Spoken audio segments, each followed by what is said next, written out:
Hello, everybody. Welcome to the 44th episode of the On the Line Tennis Podcast. It's myself, Jack Edward, and today I am joined by Damian Kust. I don't know. Hi, Damian. I'm not used to introducing myself, but hello. I can do a bit of an introduction for you. If anybody doesn't know who Damian Kust is, he is our resident challenger expert within the tennis community. Anything that's not worth knowing, Damian doesn't know. I put it that way about some of the lower ranked players. So I have got him today, basically, to have a little bit of a discussion about the qualifiers that have made it through to the main draw of the men's French Open draw. How do you feel about that, Damien? Excellent. I mean, this is my favorite topic, of course. Exactly. Yeah, I mean, we could just dive in. I don't know how you want to do it, Damien. I was going to start from the bottom and work my way up, and maybe we could talk about some of the matches. Basically, I've got the matches in front of me as well, and you can maybe tell me if they've got a chance of making an upset or whatever. But yeah, should we start from the bottom? Are you happy to do that? You mean bottom of the draw or the qualifying sections? Or yeah, bottom of the draw. Yeah, bottom of the draw, sure. First player I've got in front of me, Damien, is Geoffrey Blancaneaux, Frenchman, 195 in the world, 23 years old. Anything you can tell me about him? Well, the most important thing, I guess, is that he won the juniors event 6 years ago, which Cool. is pretty wild that he still hasn't actually even played in the main draw here. Oh, really? Honestly, I was surprised by this as well. Like, I thought that some year they probably gave him a main draw wildcard, but they didn't. And it was for like a good reason. I mean, his progress was just pretty stale, and it really just livened up. I think in December last year he won a challenger in Maya, and this year it still hasn't been like really consistent, but at least he's making some deep runs in challengers. I don't think he's like got huge potential or anything, but it's definitely been like the best patch of play that he's had in his pro career. He's actually played a Grand Slam main draw before, but at the US Open, right? And with a wildcard. So I didn't like check it at all, but I think that has to be like the reciprocal deal that they had. That was back in 2017, so quite a long while ago. Definitely a huge chance for him. He played well with the crowd as well in the qualifying. Okay. Pretty much just one tough match against Brody. Saw that. I don't think this was like a tough path or anything. Brody, I mean, as you surely know, Brody is not exactly at his best on clay with the flat backhand and all. Yeah. But can he, in terms of can he do anything in the main draw? You've got him playing Fucsovics, who's like not in good form at all. Yeah, I'm not sure he really has like any favorite surface or anything. Like I would actually struggle to say where Marton Fucsovics has his best playing conditions. But this is doable, I think, mostly because of the form and because of the crowd involvement, which can be pretty huge. He can play like very aggressively constructing points to go to the net. If he can do that, like that's certainly not a draw that he's going to be like just overrun in. Like overwhelmed. I don't think. Also, like Fucsovics is not really like a player that can really just come out and destroy you, right? He's just gonna slow. There's that slow burn. The slow death. Exactly. You're quite right. I mean, he's a huge favorite still. Probably. I didn't really like look at the odds or anything, but I mean, I can assume that the Hungarian is still a big favorite, but I could see Blancaneaux giving him trouble, even though I'm still not totally sold on him that he's gonna be as good as he was in the juniors. And funnily enough, he defeated Felix Auger-Aliassime in that final. Cool. Yeah. Okay. That was also like a very wild one because he won 8-6 in the third, I believe. Wow. Okay. Really. Let's say 4 sets to Fucsovics then, I think. Yeah, that sounds very reasonable. I'd actually be surprised if Blancaneaux doesn't take a set, I think. Yeah. Okay, thank you very much for that one, Damien. Next one I've got is Bjorn Fratengello, the American. What age is Fratengello nowadays? Yeah, 28 years old. He's getting on a bit. Definitely, I know a bit about Fratengello. He's a bit of a challenger stalwart, isn't he? He's been around for a while nowadays. Probably unlikely to cause an upset against Jannik Sinner in the first round. But anything else you can tell us about his run? So who did he play? He played nobody I know apart from Seabuth Wild in the first round. Yeah, it wasn't super tough. I think Fratangelo is generally a very underrated red clay player. Like people actually forget that in his prime, let's say that was like 5 years ago, probably when he was in the top 100, because he was in the top 100 for like a week. Yeah, yeah. But Uh-huh. he used to be pretty excellent on red clay, and he does very well on the green one in the States too. And I'm not really, as you mentioned, like the qualifying field that he had to go through, it was pretty easy. I think Serdar Rusic in the third round is the toughest out. Right. Uh-huh. He's got like a huge serve and forehand that's actually like, it can be pretty tough. But Mhm. Fratangelo, I really like watching him because he has that forehand that's maybe not exactly huge in power, but Yeah. he can just really construct the points very well with it, and it fits clay. Just Yeah, really it well. really does, yeah. And he's playing Sinner, as you said, like the chances that he makes an upset, I don't think this is really like a player that's capable of huge Yeah, upsets. yeah. Totally. Mostly, as you kind of need to have, you need to have something exceptional to really. Uh, Sinner is maybe not exactly an elite contender for the title and all, but I mean it's still the second league, and to beat someone like this, I think you would really need to have something, an exceptional weapon or something. Yeah. And Fratangelo just, yeah, he does everything right, of course. Like he's good at this game, but he Yeah. doesn't have that X factor. Although he actually has, I believe he leads the head to head against Sinner. Okay. But that was 3 years ago. What? I Uh, did not. yeah, that was 3 years ago. So Sinner Still. was still baby Sinner. Mhm. But that isn't actually gonna matter. It's 3 years have passed, and while Fratangelo is probably even worse now, or at least the same as he was back then. Yeah. Sinner is obviously made so much progress that yeah, this one is probably. I said that I would be mildly surprised if Blancaneaux doesn't take a set of Fucsovics. Here, Mhm. I would be like shocked if If he Fratangelo took a does. set, I think. Yeah, Yeah, if yeah, definitely. Fratangelo does. Okay, thank you for that again, Damon. Next one I've got surprisingly high ranked for a player I haven't heard of, actually. Franco Agamenone from Italy, 29 Agamenone. years old. Agamemnon, say it again. Agamenone. Agamemnon. Why are you putting the M in the middle? Like, there's no M. There's an M. There's an M. There's one M. Yeah, Agamenone. yeah. Oh, yeah, yeah. See what you mean. Yeah. So I'm saying it like the Greek. Yeah, sort of like Agamemnon is it's in Yeah, Polish. I yeah. don't know how he is in English. Agamemnon. That's hard to say. Agamenone. Agamenone, yeah. Okay. I'm going to avoid Uh, saying it as much as possible. This Italian is 29 years old. He's never had an ATP win. He is 155 ranked. So what's happened?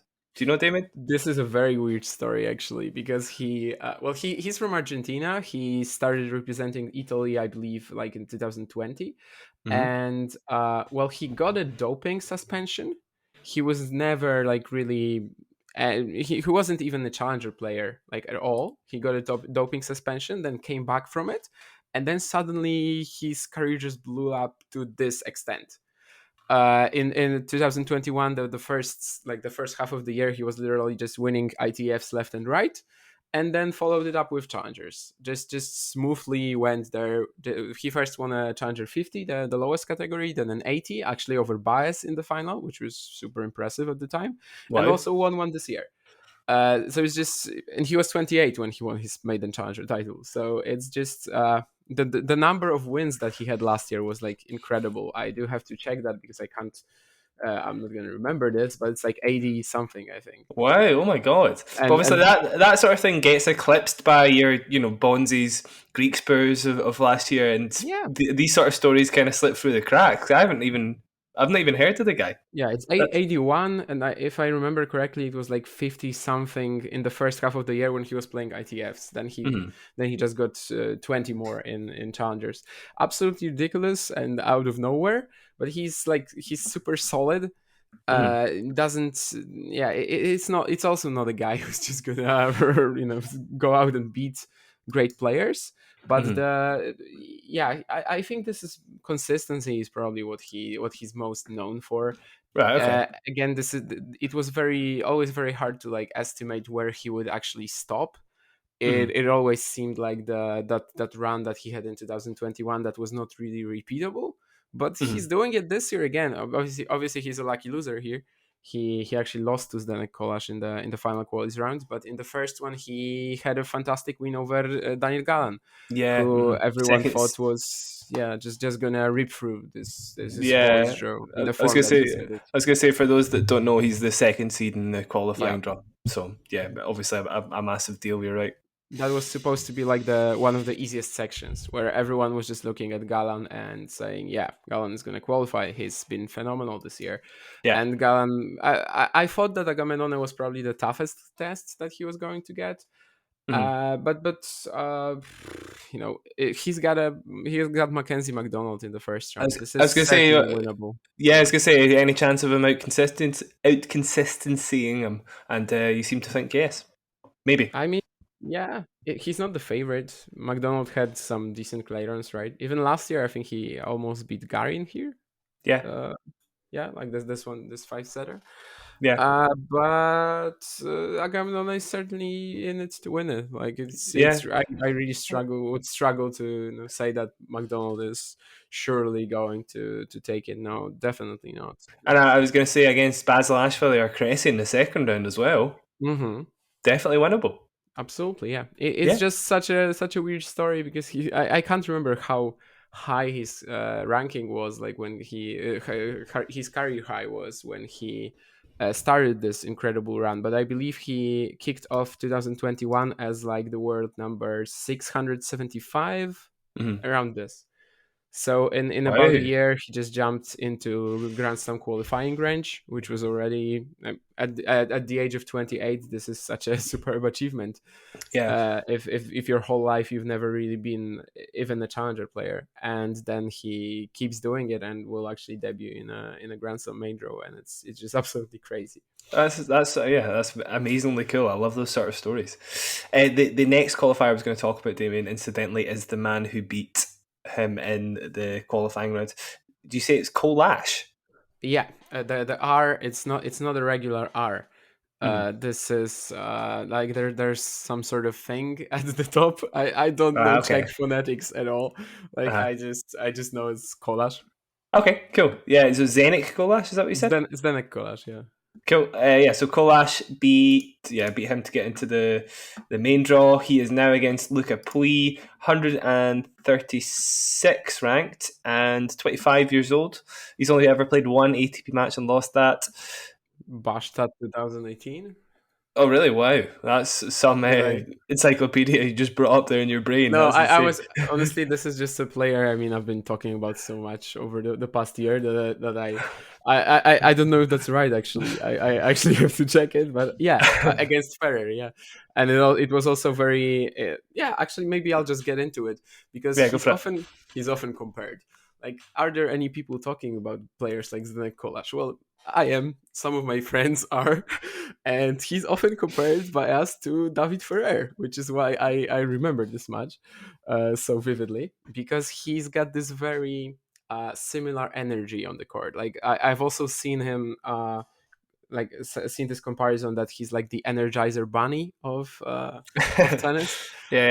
He's definitely not a guy that he had to work for everything. Like there's not much in his game. If you watch nothing him, came easy. Yeah, you're not going to just see that, oh, this guy could be top 100. I don't know if he can, but he's actually pretty close right now. And last year he had a phenomenal season, winning 3 challengers, which was before that he didn't have any. Hasn't exactly repeated that this year, but he took advantage of Galan being out basically here. And honestly, he's just super easy to root for. He's always been for me, because you can really see all the passion and like the energy that the effort that he puts into every ball, and this is beautiful. He's also like a very genuine and humble guy in person. He's coached by his father, who's actually named Zdeněk Kolář Senior, really? Which is very funny for me as well. And a funny that there's also actually is there any players? Are there any players on the tour that do that? I'm not sure, but he's definitely one of the very few that have their own clothing. Like he has his own What? apparel. Yeah, his mother, when he was like 16, started designing clothes for him. He Okay. has this ZK monogram on them. Uh-huh. You can't buy them online or anything. I asked him, but but she still like tailors them the clothes for him, and he's always playing in his own apparel. Wow, that's amazing. That's Yeah, bizarre as well. I don't think there's any. I don't know any other player that does that, especially one that's like ranked outside yeah. of the top 100. So that's I'm also insane. struggling to come up with anyone. Like instantly, I assumed that okay, he's probably the only player like at this level to do that. But then I started thinking about top 100 guys, and no, I don't think there's anyone else, right? Yeah, I mean, yeah, I'm there are pretty players who sure. have their clothing like I don't know the RF brand, but he's not Yeah, playing in them. it's very cool. He's playing Pouille in the first round. Surely winnable. Yeah, absolutely. Definitely. In fact, would he be the favourite? Pouille played pretty well in Madrid, right? Mm-hmm.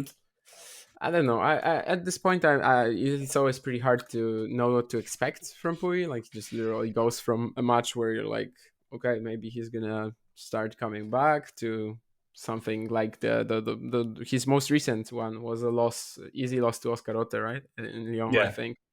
So he just literally goes from a great match to a very poor performance. Right. Perhaps I would make Kolář a slight favorite. Like, Yeah. it's certainly doable, and this is a very funny like contrast between the two, because Pouille you never know what to expect, and Kolář you always know what you're gonna get. Okay, So cool. I like that. Okay, another one that could be even. The next one is made up of a lucky loser and a qualifier. Norbert Gombos being the qualifier, the Slovak. That I mean, he's been around for ages. I know Norbert Gombos fairly well. Pretty tall guy. I mean, he's been able to overpower players in the past. The very, very commendable scalps. Like he's a pretty good player from what I know. I don't know how he's playing at the moment, but you might be able to tell me. And then Pedro Cachin, the Argentinian, 27 years old. I don't know anything about him, but his coach, is this right? Is Alex Correia? really, That's what it says. That's what it says. That's what it says in the French Open website. So that could be. I don't even know that, but it's possible. I don't know. I'll start check that afterwards. But Yeah, I'm sorry, but I'm just reading on Correia and Kachin. Yeah, and actually, he says that Correia called him and asked him to go to Barcelona, and then they trained a lot. I don't think he's doing it right now, but yeah. Anyhow, never mind. Kachin Gombos. Yes, it does seem very very close. As you said, Gombos has had his fair share of great wins. He's generally stupidly inconsistent and somewhat weak mentally, yeah. and like that's what's holding him back. Yeah. When he has a great match, he can really battle against anyone. He's also, I believe, the only player this year so far that's made it through both slam qualifyings. Okay. As for his path, I don't think he was like perfect in it. He had a very tough match against Lestien in the opening round. But he made the third round at the French like 1 year ago. I honestly 2020 and 2021 just get mixed up in my head. Yeah. They're the same year. But I think it was 2020 when he beat Chorich and someone else. Generally in he's a great big stage player. Like when you throw him against a good name or Davis Cup, for example, he's always gonna be at his best. Definitely someone more talented than his ranking, but I kind of stopped believing that he's ever going to realize this. Like, fair enough. Some things are unfixable, right? At 31 years old, fair dues. Yeah. And Pedro Cachin, I think you should remember from the team win in Marbella, the first match that his team played this year, and it was actually like I'm not sure how much correlation there is between the two. Maybe it would have happened regardless, but since then, Cachin is playing the best tennis of his life. Oh, really? Okay. Yeah. At some point, he went 16-2, won 2 challengers in a row. He previously had just 2 titles at this level, I believe. I'm sure Munar won in Marbella, but did he make a deep run in Marbella? Yeah, he lost to Munar in the final. Yeah. Oh, he did. Okay. So that was actually like the beginning of his great run. Mhm. Here he lost to Kotov in the third round. We're definitely going to talk about Kotov later, Mhm. but there was like nothing wrong with his performance. Still, he's just playing like uh, from the baseline. He's just never played this well. Also, never this aggressively, especially from the forehand side. Like it's always been his leading shot, but it's never been this dangerous. Yeah. He's also like a sneaky good server. You don't really see that at first glance, but even in these in that team win, it was very visible. Even though team was actually returning pretty awfully, but still Yeah. the just the I'm not saying about the returns that team actually could make, but about all the serves that go unreturned. Perhaps not aces, perhaps not 220, but he can it's really a part of his game that I think is underrated. And definitely since then he's been playing the best tennis of his life. He's won. He's had like 3 top 100 wins in this short stretch. Wow. I think that would be Team Andújar and Carbais Baena. Wow. That's good clay court scalps. Yeah, a lot of Yeah. them. And I think at some point when he was on like 11 of these wins, it was 9 of them was against the top 200 players. So it really, the quality of these fields, first in Spain, then in Prague, where he also won, was pretty great. And again, I don't know if it's the confidence from beating team, because even if he's coming back, even if he's not playing his best, that's still like, that's a big name. Beating Yeah. that is still going to just get you fired up. Maybe he would have played like this still, but I don't know. He certainly also, he's not defending practically anything until the end of the year. So Yeah. there's like, even though probably there are players who at this point in time deserved to be in the top 100 a bit more, maybe.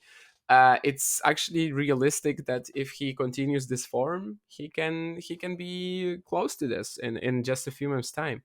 Yeah. Wow. Yeah. So And if you had, I mhm. was gonna say if you had to call it Gombos or Cachin. Uh, I mean, I really don't trust Gombos. Yeah, I've you're never making did. I you're making me never lean did. towards Cachin. I've got to say. Yeah. Yeah, I'm definitely leaning a bit towards Kachin, but it certainly feels kind of close. And as you said, Gombos has a lot of potential that you also can't really know whether he's going to show or not. We'll move on to the next one I can see, which is against Hubert Hurkacz, Giulio, Giulio, I Giulio, suppose, yeah. Giulio Zeppieri, number 215 ranked in the world, 20 years old. Wow. Yeah, plays left-handed. I don't know anything about this guy, but obviously an up-and-comer, I guess. Yeah, sure. I mean, there's so many Italian there's so many Italian youngsters right now. Yeah, he's probably like 50 ranked in Italy or something like that. I don't know. Uh, Not literally, I know, but yeah, I it's know, I know, still. I know. It was just a hyperbole, but yeah, it is the case that Italy just seems to consistently just bring up all these players that, especially in the third or fourth hundred of the, even lower down. There's so many of them, and all of them Mhm. just seem to have some sort of potential. But Zeppieri is certainly one of the ones that you could realistically see becoming like a main tour player in the future. Okay. As you said, lefty, a big forehand, really. He hasn't been like the most consistent player. It's actually pretty shocking to me that he played 3 matches without having like any lulls. He Mhm. he just beat, maybe not the toughest draw again, because he beat Seppi, Kopil, to veterans who aren't in their peak at all, and then Sean Kopio's not the Clenham. biggest, not the best in clay, obviously, as a Seppi, Yeah, though. of course, yeah. He's serving volleying a lot. He's playing in the net, so yeah. That's not gonna work on clay that well. But just the solid Zeppieri was something new. And even in Rome last week, he had such a good last week. That wasn't last week already, right? That was, no, That was actually last week. It that was was last still week. last Yeah, week. yeah. Yeah. It was. Again, I no, as if we're talking about 2018-17, I remember everything, and if we're talking about what I ate for dinner, I don't know anything. But what I mean is that he beat Cressy and Molchan in the qualies. So maybe Cressy and Clay is not that impressive, but Alex Molchan is in the final at one of the tournaments right now. Lyon and Yeah, Geneva, I couldn't tell you. Lyon, I think. that's a Yeah, massive scalp. Yeah, that's a massive deal. yeah. Molchan is obviously a very amazing. I don't know if he was quite as good then, but he's still an amazing player to beat. Definitely. So against Hurkacz, any chance or probably not? I'd say probably not, just based on his age. But I don't know much about him. Yeah, I'd say probably not, because the combination that Hurkacz has between like the serve and super solid movement in defense is probably like too much, especially in the best of five format. But if there's a surface where, if there's a slam where Giulio Yeah, of Zeppieri can course. beat Hubert Hurkacz, it's obviously Roland Garros. I don't even think he played this well this clay court season. He Like just served well. He just served well. yeah, Honestly. I believe he had much better tournaments in clay. I'm Yeah. mostly talking about Madrid. That was probably 2019 when he lost to Zverev in the third round, and also Rome Hmm. 2020. Like I think he was playing much better from the baseline there. Also against much better opposition, because here, if you look at the wins that Hurkacz had this clay court season, I don't actually remember them all, but I have it in front of me right now, and it's like Delian, Martinez, Ramos Vinolas, Delian, Davidovich, Fukina, Lajovic. Like there's no real standouts there. EDF. Uh, only like that's the only one, like that's like like that's the best one, but Yeah. generally he's been very consistent against lower ranked opposition, and that actually is good in regards to his French Open chances, because he's never been in the third round at any slam outside Wimbledon, right? So Yeah. I Wow. think that's actually very poor for Zeppieri. Like that speaks just that doesn't mean that Zeppieri is going to have a chance. Yeah. I don't really see that, Yeah. especially in the long format. Yeah, because that's always helping the favorites. Right, next qualifier we've got is Chun Sin Singh. He is 20 years old as well. I am pretty sure he's the former junior world number one. Is that right, or am I wrong Won about two that? slams Yes, as a junior, so one of the best juniors in recent years for sure. it is him. Yeah, yeah, yeah. It is him. He, Yes. yes, yeah. I was gonna say 110 ranked at the moment, so he's definitely on the up, and actually is going to be somebody to watch. I'd imagine for years to come for sure, because he's already got 5 wins in the ATP Tour, more than he's got losses. He is against Joao Sousa in the first round. Any chance there? Anything you can tell us about his recent form, maybe, Damien? Oh, his recent form has actually been. There's been a lot to Phenomenal. talk about. Yeah, absolutely.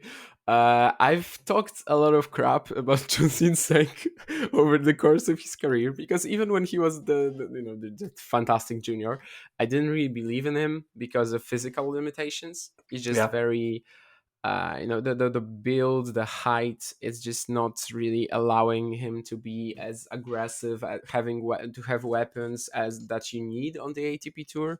Hmm. I actually still do not really believe that if he like makes the jump, he's gonna consistently win matches at the ATP level. Hmm. I Yeah, think this is one. Uh-huh. I was gonna say for people who don't know, he's 5'9", so that's pretty Yeah. small for the ATP Tour. Yeah, and like the whole physicality, maybe that can be improved, but at this point in time, he's not too muscular and all. Hmm. And I just don't not. I'm not sure if he makes the jump, he's gonna cut it. He's gonna just gonna. It's possible that he's just gonna be overpowered in too many matches, Hmm. but since practically since December last year, he's proven that he can just rip apart challenger draws, Hmm. and that's definitely something that has impressed me. And as much as I'm still not really sure about his game at the ATP level, I think Hmm. here he has a wonderful chance against Sousa actually, because well, he's playing a final, of course, in Geneva. He's played a phenomenal this week, great match against Gasquet today, but Hmm. he's gonna be tired from this as well, too, right? So Yeah, of course. and I'm not exactly thinking of Joao Sousa right now as a player that is way too good for Tseng. Tseng is probably going to be in the top 100 like in a second, because as I mentioned, he had this rise of form since December last year. So until then, he's also basically not defending anything. He's a couple of good runs away from the top 100, and I think Joao Sousa is actually a very good draw for him. Wow. And Okay. the quality draw you mentioned it was very easy. He had Juan Manuel Right. Cerundolo in his section, but Cerundolo is coming back after an injury and lost. So the draw was just simply really a cakewalk, given what Tseng has been doing on the Challenger Tour this year. It would actually like be very, very disappointing if he didn't make it. Next up, Damien, lucky loser, Juan Ignacio Londero. At the moment, he is 141 ranked. He came through Stricker and Popco to get to the final, but lost to Giulio, so he's a lucky loser. He will be against Carlos Alcaraz. Let's keep it quick, maybe, because I don't know if he's coming through Alcaraz at all. You can tell me a bit about him, but yeah, I mean, he's obviously made the fourth round here previously. 3 years ago, was it, when he lost to Nadal? Yeah, not exactly in this form, for sure. Although he still has like very good clay repertoire, very aggressive when he's on. You know, when the game is clicking, he's very dangerous. The drop shots are great. But yeah, I don't see him troubling Alcaraz at all. I just don't. I'm not sure if I see anyone before the quarterfinals troubling Alcaraz at all. And I didn't even look at it. I don't even remember who's in his draw. Like, it doesn't matter. Yeah, he's got Cam Norrie in the fourth round. Nope, probably not, but maybe. And troubles him, but he won't mind, I don't think. It actually is like a type of player that can still make Alcaraz in slower conditions. Mm-hmm. Definitely. Yeah, here it's probably a little bit faster than where did it? No, they actually played in Madrid, right? So that was actually a lot faster than Roland Garros is going to be, and still Norrie gave him trouble. Yeah, Norrie gave him trouble actually. So I really think that someone like Norrie can still trouble Alcaraz. Just test the patience, the rally tolerance. It's still possible. We also saw this match against Munar in Rio de Janeiro. Like that's maybe not a similar type of player to Norrie, but in how they would approach the match against Alcaraz tactically, that's pretty similar. So I think there is potential for a player like this to trouble him, but probably not beat him. Right. I agree. Yeah. Interesting. Okay. Next one, I'm sure you'll have plenty to say because I've heard this name a lot, is Nuno Borges, the Portuguese player, 126 ranked. I might be wrong about that. I don't know. We'll see in a second. He beat Piros to get to the final. Fabiano as well. I don't know the other name, but that is too long to see. There we go. Meligeni, Rodriguez Alves as well. He must be doing well on the Challenger Tour. I don't know a lot about Borges, but I keep seeing the name cropping up. Am I wrong about that, or are you wrong about what? Him doing well on the Challenger Tour? I'm just guessing. Sure. I mean, he won one in December. This one also won this year in Barletta. Mm-hmm. But in general, he's a former college player. Right. For, of course, I'm now forgetting. It's like the Jesus Christ. Mississippi State, yeah, of course. I've been just talking about this for the past 2 years, and I'm suddenly now blanking on it. Anyhow, Mississippi State, yes, he was a standout there, like really a phenomenal college career, and just slowly making his way to the pros. And he's actually one of the most unlucky players, I think, because in 2020 when he graduated there was COVID, and for a while he could only play exhibitions in Portugal. And then in 2021 he had this very weird period when he basically didn't play for 3 months, and this was because he was winning in a challenger semifinal against Gustavo Elias, and he twisted his ankle, had to retire from this one, and then he came back, and in his second match back he played he was also leading. This was a challenger first round against Filippo Baldi, I think, and he twisted his other ankle, and that was also out for a month.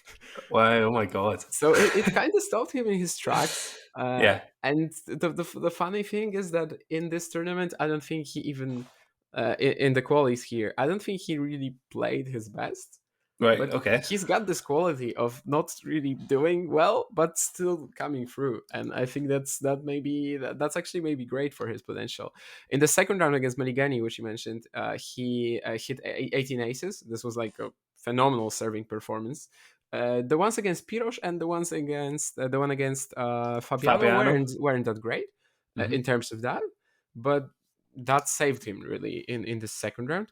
And Mhm. he, I am assuming that you've also heard of him because of doubles. They're on like a crazy streak. I think they're like 42-3 in their last 45 matches, something like this. Wow, really? I didn't put two and two together though. My mum Yeah. and dad actually went to watch that live, and they were telling me the local Hmm. pair won, and I didn't realize it was Local Nuno. player, yeah. Yeah, I didn't realize it was Nuno Borges. So there you go.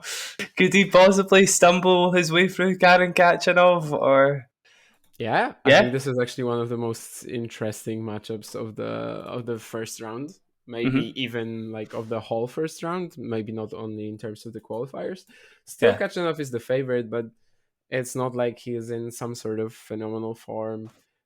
There's definitely chances for Nuno to win it, and Uh, especially if he can serve like this, like especially if maybe if the court plays a little bit faster. yeah. This has to be like on an outside court, which do tends to be Hmm. slightly, at least slightly more with more pace. Yeah. I think this is actually a very good match to watch. Definitely recommend it. Hmm. Whether Nuno will win it, he's got a chance. I certainly wouldn't consider him the favorite, but it's an exciting one. He's, as you mentioned, he's 25. So some people I've heard, like when I was hyping him up, that he's 25. He's not some sort of young talent. What are you even talking about? Hmm. And I mean, he simply played in college. Like he's just making his way up. And I would be very surprised if there's no if there's no top 100 spot in his future. Yeah. Let's see how far this will take him. And as I mentioned, he's also phenomenal in doubles, but that's gonna be a little. There's gonna be scheduling conflicts there because his partner Francisco Cabral is on a doubles only player practically. I think he played just one singles match this year, so there's some sort of they cannot really play every tournament together, right? Unless Yeah. both of them gets to the main tour, Cabral in doubles and Borges in singles, and then they would actually be able to still keep doing that. But I think for Nuno it would actually be better to maybe limit the doubles for a bit, because on multiple occasions this year it actually led to him being quite fatigued in late stages of events. Okay, interesting. Thank you, Damian. Next player I'd like to take a look at is Jason Kubler, and again, I believe this player was a junior world number one. I'm sure there's an interesting story behind this because he is 29 years old and has only won 3 matches in the ATP Tour. I believe he's making a little bit of a tear recently and is coming back. Is that the case? Ish. Yeah, he's been injured like for a long time in his career.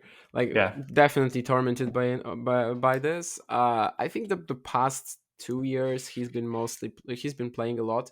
We're not usually used to seeing Aussies succeed on clay, that's for sure. Hmm. But Kubler, this is a fun.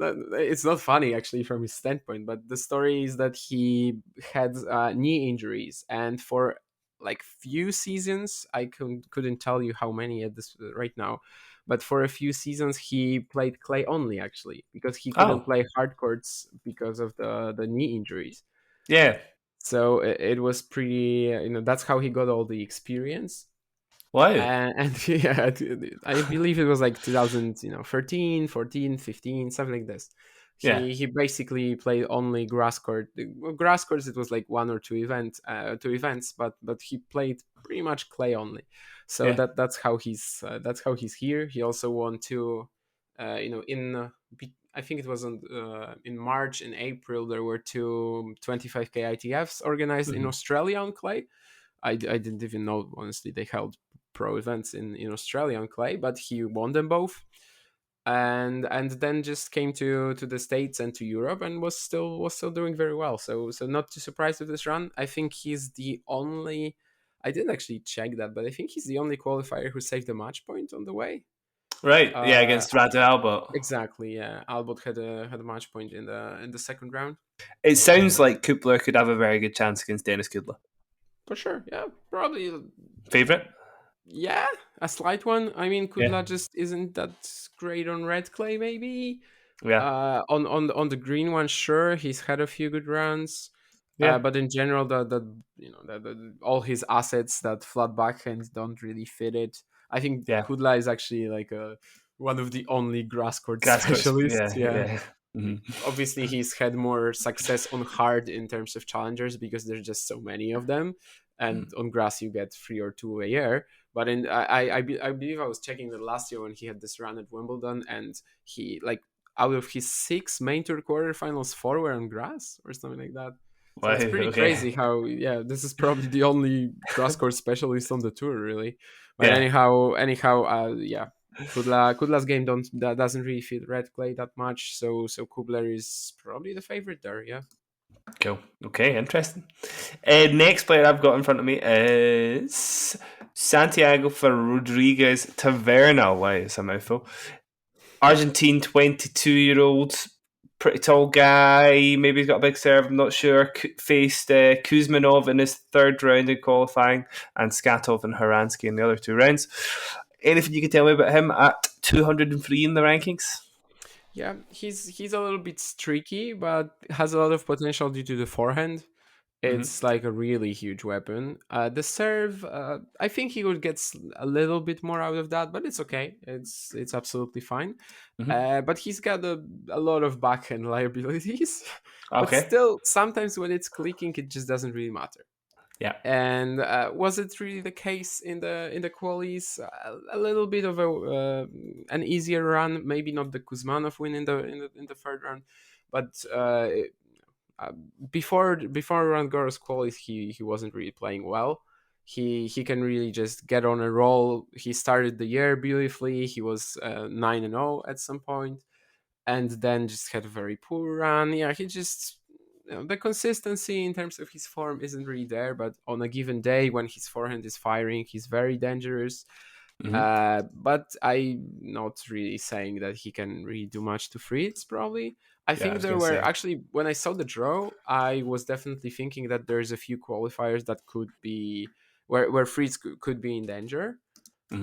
Swap Rodriguez Taverna with, I don't know, who have we talked about, like Borges, maybe even Tseng, maybe even someone like Gombos. Why not? Like this was actually possible that he was going to be in trouble. Is he against Rodriguez Taverna? Probably not. I mean, I think Fritz has really improved his clay game as well. The movement especially. Yeah. Definitely. Yeah. So he's probably just going to be able to exploit the weaknesses that Rodriguez Taverna has. But another very cool Argentinian to follow, and definitely a great watch whenever his forehand is clicking. Yeah, cool. The next one I've got is Zapata Morales, Bernabeu Zapata Morales, I should say. I have seen him play before. I definitely thought his game was clay, left, right and centre. It was perfectly suited for it, and he appears to have done very, very comfortably in his first 2 rounds against Dudicella and Elias as well. Had a little bit more trouble against Nardi in his third round. Zapata Morales, though, is he one to watch at this year's Roland Garros? He is against Michael Mmoh in the first round, surely winnable, and then would be against the winner of Fritz and Rodriguez Taverna.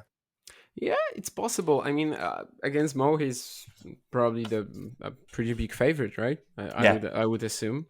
Yeah, Mmoh obviously got here because of the results mostly on green clay, not on the red one. Yeah, from the wildcard challenge.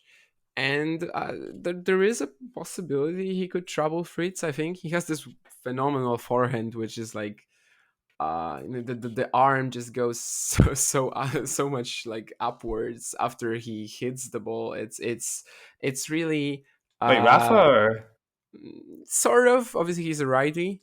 yeah, But it's just it's definitely unique. You're definitely gonna remember it if you see it.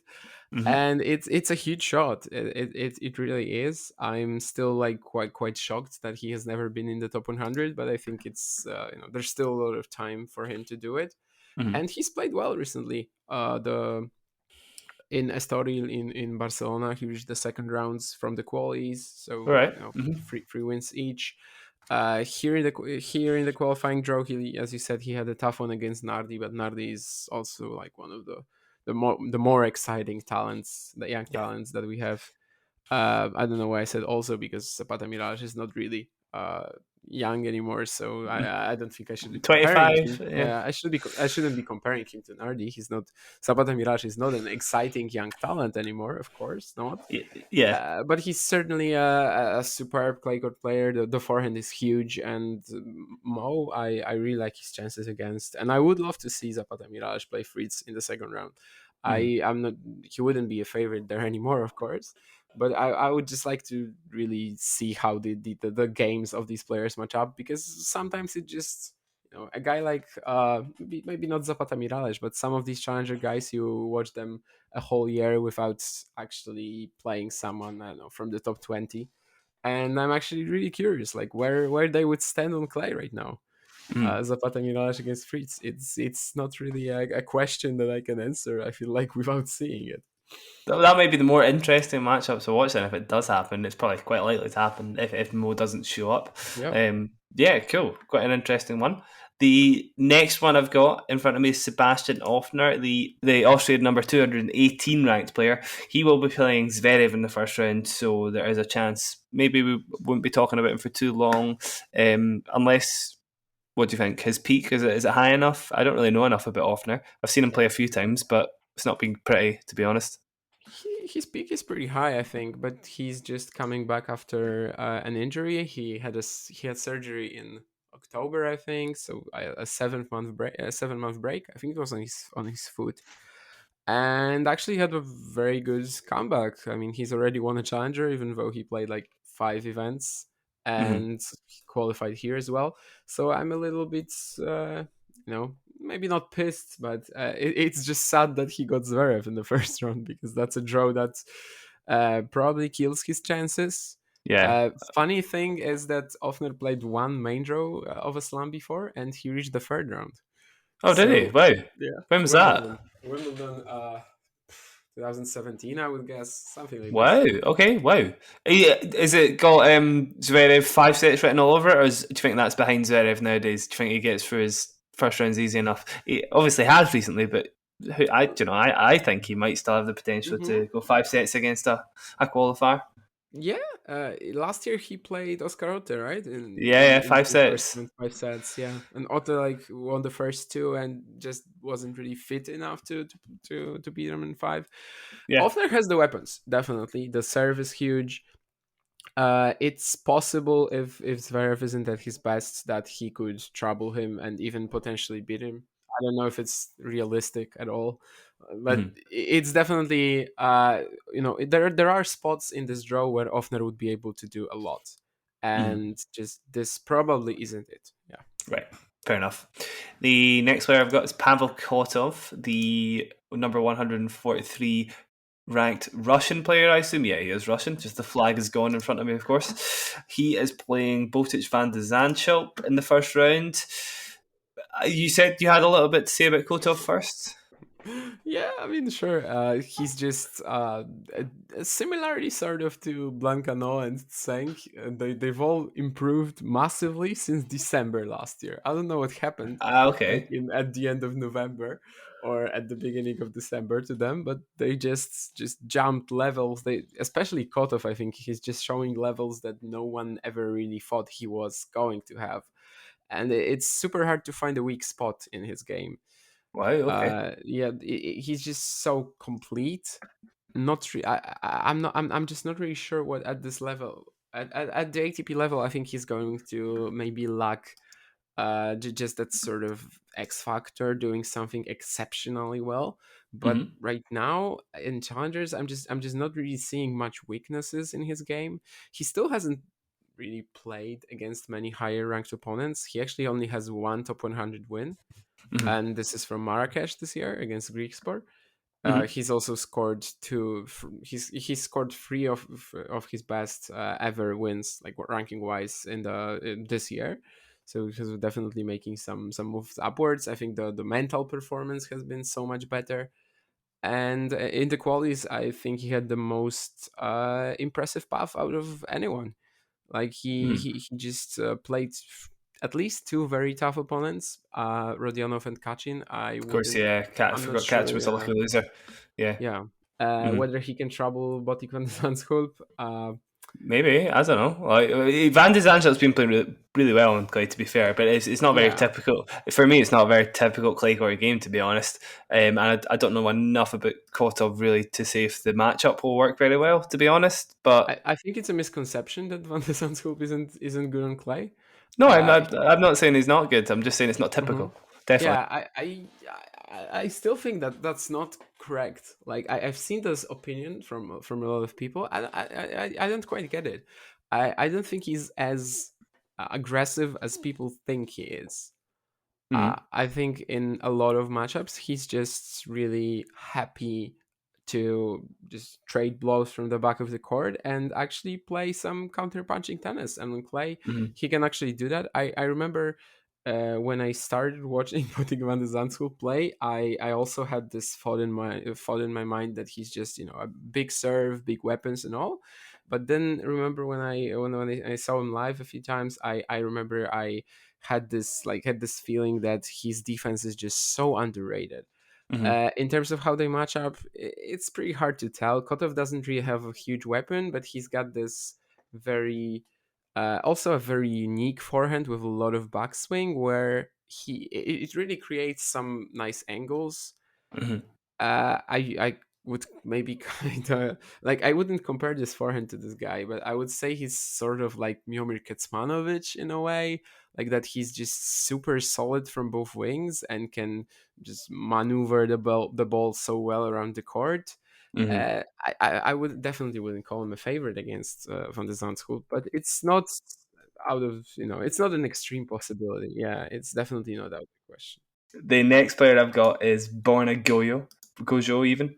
The Goyo, Goyo, Croatian. yeah, No, it's Goyo, Gojo, yeah. yeah, Borna yeah. Gojo, the Croatian number 222 ranked player. I remember talking about him with you last time you were on the show, actually, Damien, when he Davis played Cup, in Davis Cup, yeah. and he was amazing at the Davis Cup. Obviously, I am pretty sure he's not done anything very significant since then, but I might be wrong. Uh, Reached the challenger final in Bangalore, lost to Tseng. Also, I think a semi in the second week in Bangalore. So yeah, maybe not Yeah, something spectacular, but also he didn't really have a chance to. Like he only played uh qualies in Pune, I think, out of the ATP tour. Maybe I'm missing something, but still not much opportunities. And I think this is actually what we talked about last time, that there are hmm, so many of these players ranked 250, 200, that when you give them the chance to play yeah, someone better, they might actually, it might turn out that they're gonna thrive. And yeah, this is exactly, I think, what my point was when we when we recorded that one in November. That maybe you throw in Bornagoyo in this sort of conditions, like there was also Shombor Piros doing so well in Davis Cup back then, and maybe just throw them against a top 50 player, and they're looking so good.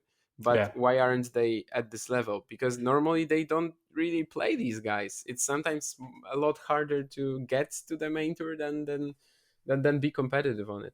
yeah, This is mostly a surprise, Goyo, because of his rather lacking clay courts game. Like yeah. it's never really been his forte. So I am surprised by this run. Yeah, It's he's not a like he's a he had a I was just going to say, for a lot of people who haven't seen him play, he's certainly got a very, very massive serve, and I imagine Mhm. he probably relies on that for a lot of his other weapons, possibly. I don't know, and I don't know if that's how he got through his 3 qualifying rounds, but I wouldn't be surprised if it was, maybe. Yeah, more or less. Yeah, but he's just not a typical clay court game. So I definitely didn't see him qualifying, even though that section was like very. It wasn't weak, but there were a lot of players who were either out of form or just some players you just can't really trust because they do not bring their best level in every single match. Yeah, This was certainly a chance for someone there to get through, and Goyo did it. In terms of his chances against Tabilo, he's definitely not without one. If Tabilo was still in that sort of huge, that sort of phenomenal, rich vein of form that he was in until probably March, then yeah. I would say no chance. Did he really do? He did quite well in the Golden Swing. Is that right? Yeah, of course. Yeah, Yeah, he made the final in Cordoba. Should have won it. I think he led Ramos Vinolas 4-1 and the double break in the third. Then he also made the semi. The ATP Cup was phenomenal from him, even though I think he only got one win, but like the sheer level, he qualified for the Australian Open too. And it's not like he hasn't had good results since then. Definitely not. But I just don't think he's been quite this good. So that gives Goyo a decent chance, although Tabilo has a much better clay court repertoire, that's for sure. There is upset potential. I'd still like to think that Tabilo should probably be going through. I'd also much rather see Tabilo Opelka than, or Tabilo Krajinovic for the matter, than Yeah. Goyo Opelka. Yeah. Next one I've got, Damien, is Camilo Ugo Carabelli, the Argentinian 22-year-old. He beat Richard Escobedo and Sugita in the first 3 rounds of qualifying. Anything you can tell us about him? Yeah, I definitely had him coming through that section. That was one of the weaker ones, and it felt like he was like the only true clay court player there. Yeah. Because who did he beat? Yeah, Richard Escobedo and Sugita. So Richard is pretty good in clay, but Escobedo and Sugita, it's definitely not their surface of choice at all. I think a lot of people have him figured out as a bit of a defender, counter puncher, this very weird clay court style, but he can also play very aggressively from the baseline. He's got a really like very competitive, very intense clay baseline game, and it's I believe it can take him far at some point. Maybe like a top 100 is certainly possible. He won his first challenger last year, then won another one this year. Certainly, just no. Also in Europe, he won his first one in Europe. So perhaps it shouldn't really be like a concern that we have with a lot of these South American players, that they're great on their continent, but then they come here and they're suddenly not really showing this sort of level. I don't think it is a concern of him. And he's got a super winnable first round matchup, right? Yeah, against Karatsev, whose form has fallen off a cliff, of course. Yeah, maybe. The next one I've got, Damien, is, I believe, lost his name. Pretty sure it's Juan Pablo. Juan Pablo, yeah. This Juan Pablo Varillas against Felix Auger Aliassime. Juan Pablo has come through Nicholas Jarry. Nicholas Jarry, Djukovic, and Wu in the first 3 rounds of qualifying. 122 ranked in the world. I imagine that win against Nicholas Jarry was pretty well earned, but I could be wrong. Yeah, sure. I mean, that was like a blockbuster third round, right? I remember when the draw came out, I was already on it, like, give me Varillas Jarry round 3. Yeah. And that's what we got. Actually, Jarry even led 4-2 in the third, I think. So, quite a disappointing loss with his serve, for sure. But Varillas is like one of the best players who have never reached the top 100, for sure. Like, he's been around there for years. He's got all the tools, but it's really hard to pinpoint what's been stopping him. Again, it's probably some sort of mental things, because he just has matches where he doesn't perform to his standards at all. I think his career high is like 104 right now, but he fell down the rankings a bit in May, because last year he won a challenger in Biella, then was the runner-up in Zagreb, so he's actually quite far off now. But for a long time, he's been just circling around that high challenger level, and then lower down in the lower parts of the ATP Tour, let's say. And this is a very tough draw for him, because again, I can see spots in this draw where he'd be maybe even the favorite against guys like Kudla or Mo, right? So that it's just really he's probably one of the strongest of qualifiers, but got a draw that's maybe limiting him from winning this. I mean, Auger Aliassime is still, he's not perfect on clay, definitely, but obviously after seeing him in Rome last week, he covers his weaknesses on clay very well, I think, and is still a very good player. Yeah, it's quite hard to think of Varillas winning this after what Felix did in Rome and Madrid. Like, if we were talking about it around Monte Carlo, around Barcelona, I think we'd be more willing to to find an upset here. That's for sure. But it is a concern maybe that Felix, I think, lost the first round at the French, right? Both times when he played it. I can't remember like the first one. One was against Nishioka, right? So actually, this was the 2020 match. The 2021, Seppi. Wow, yeah, I Who forgot was this. it? Sorry, Seppi. Andrea Seppi, yeah. Right. Okay. I had his name in mind, but I was like, no, Seppi beat Auger-Aliassime? No, that's impossible. Yeah, rethinking that upset maybe. I don't know. It's possible again. I mean, after, as I said, after what Auger-Aliassime did in Madrid and Rome, I just cannot possibly say that Varillas has a great chance here, because if he brings that level, he should be advancing easily. But clay is still the surface where you can really test the rally tolerance of Auger-Aliassime, and it doesn't always hold up. That's true. It's actually, I wouldn't say it rarely holds up, but it often doesn't hold up. So yeah. And the final qualifier in our draw, possibly going out with a bang, is Andrei Kuznetsov. Number 227 ranked in the world, Russian player, 31 years old. Must be coming back from something, right? I could be wrong, or did his form just fall off a cliff, possibly?